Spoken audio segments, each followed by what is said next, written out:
said that a UFO had crashed on the island of Spitsbergen, Norway, and the team of scientists were coming to investigate it. Going forward to the 1967 time frame, I was assigned to the 28th Air Division at Great Falls, Montana, and I was the officer in charge of the communications center there. Also, I was a top secret control officer for the division. I had a crypto account. I was an account custodian, and I also passed out nuclear launch authenticators. During that time, I can recall seeing a message come through that communications center which said, basically what Bob was just got through talking about, is that a UFO was seen near the missile silos and the missiles were deactivated. Coincidentally, the person that Boeing sent to investigate the particular missile conditions, if you will, what made them shut down, was my first manager at Boeing, Mr. Bob Kaminsky, who has since passed away. And I can recall him on different occasions. He lived close to me in Auburn, Washington. That's where I'm from. And he said, Arnie, he says, those missiles were perfectly clean. That was the result. So then one last incident concerned when I was as a commander of the unit in Great Falls, or in Caswell Air Force Station, Maine. I had contacts with the security police at Loring Air Force Base, and they told about UFOs that were seen near the nuclear weapon storage areas on Loring Air Force Base. And I'd be glad to testify to Congress that this is absolutely the truth. Thank you.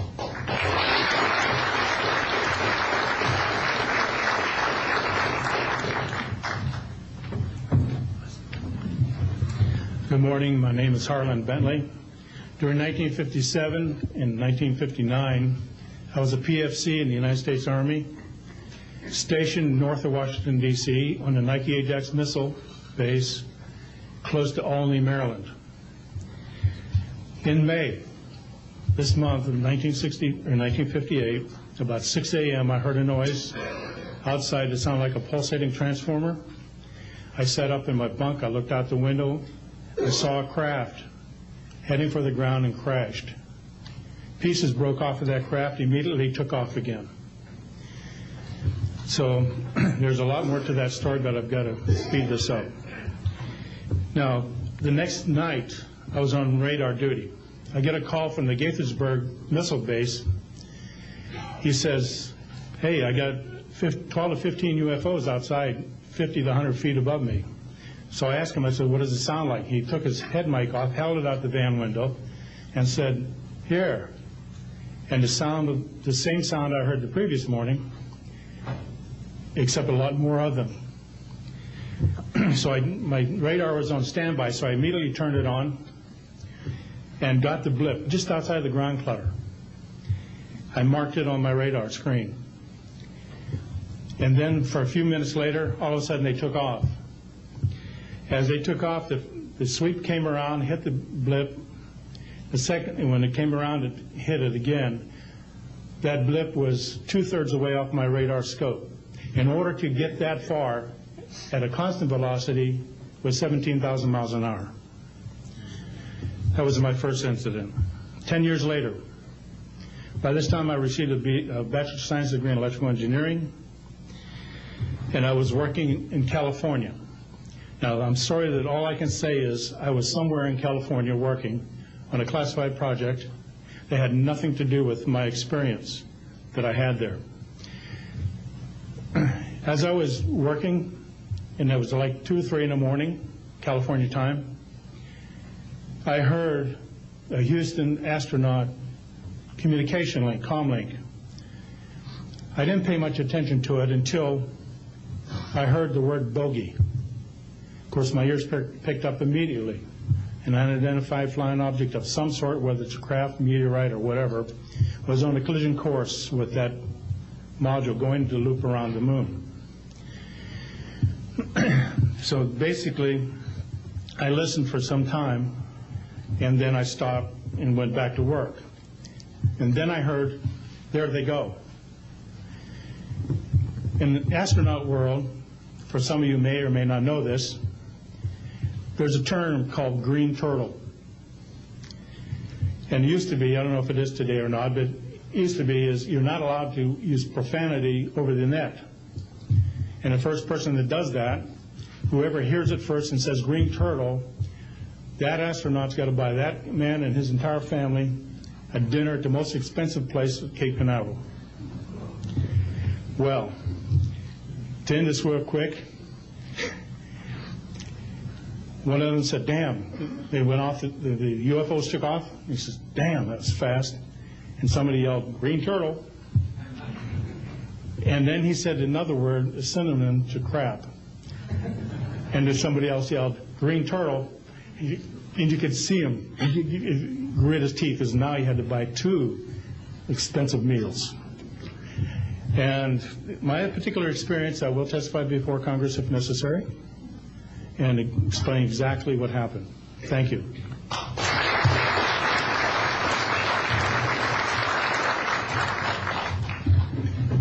My name is John Maynard. I'm a retired Army. I retired as a Sergeant First Class. For my entire 21 years of service, I held a top secret clearance. Compartmentalized at times to as high as TK, Omni, Crypto, and others.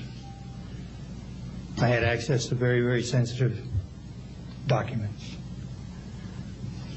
My testimony is basically two-pronged. One, I retired from DIA in 1980.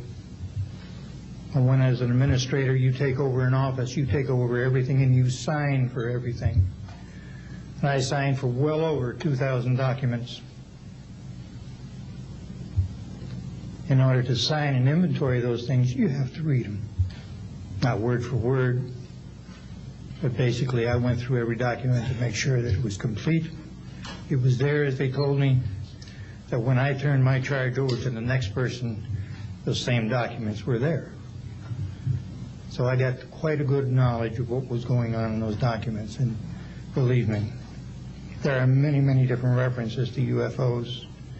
There was also NPIC pictures that shows that it was targeted objects that were casing you out. Now, I worked on the SALT 1 and SALT 2 areas for the office that I worked in.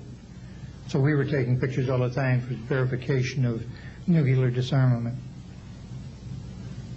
And there were some objects in those pictures that didn't belong there. The second prong to this whole thing is that a lot of people talk about conspiracies over a shadow government. I'm willing to testify before Congress that these black operations do exist. I nearly became part of it. But I saw the light, I think. Or was it? And I got out. And that's it. We have to disclose what we know.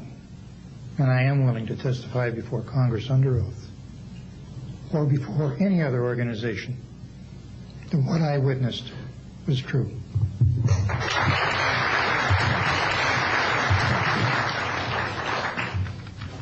Good morning.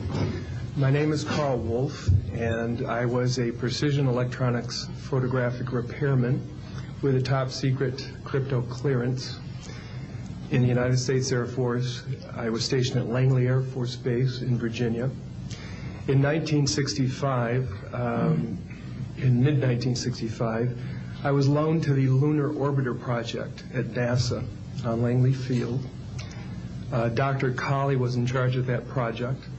They had problems with a piece of electronic equipment that was bottlenecking their production of photographs.